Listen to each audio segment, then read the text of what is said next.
अस्सलाम वालेकुम एवरीवन, कैसे हैं आप सब। उम्मीद करती हूँ आप सब खैरियत से होंगे। देखिए, ये आपकी उर्दू डीएलएड थर्ड सेमेस्टर की बुक है। ये आपका सिलेबस है सन 2025 का डीएलएड थर्ड सेमेस्टर का। ठीक है, ये यूपी डीएलएड का सिलेबस है, एक बार इसे अच्छे से देख लीजिए। ये थर्ड सेमेस्टर का सिलेबस है और इस सिलेबस को मैंने डिफाइन कर दिया है, डिटेल में समझा दिया है, तो आप मेरे चैनल पर जाकर इसकी कंप्लीट वीडियो देख सकते हैं। ठीक है, जो आपके थर्ड सेमेस्टर में इंपॉर्टेंट नोट्स होने वाले हैं, इंपॉर्टेंट टॉपिक होने वाले हैं, वो सभी मैंने उस वीडियो में आपको बताए हैं, तो आप मेरे चैनल पर जाकर देख लीजिएगा। जो मेरे चैनल पर फर्स्ट टाइम आए, प्लीज चैनल को सब्सक्राइब कर दीजिएगा, इस वीडियो को लाइक कर दीजिएगा और इस वीडियो को अपने फ्रेंड्स तक जरूर शेयर कर दीजिएगा। तो कल से यानी कि 12 तारीख को मैं इंशाल्लाह आपका फर्स्ट चैप्टर कंप्लीट करा दूंगी, उर्दू जबान की अहमियत। ठीक है, तो इंशाल्लाह कल मिलते हैं। चलिए, तो जल्दी मिलेंगे आपसे नेक्स्ट वीडियो में, तब तक के लिए टेक केयर, अल्लाह हाफिज।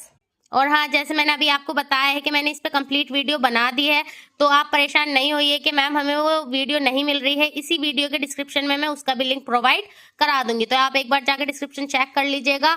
ठीक है, मैं कंप्लीट सिलेबस की जो वीडियो है उसका लिंक प्रोवाइड करा दूंगी।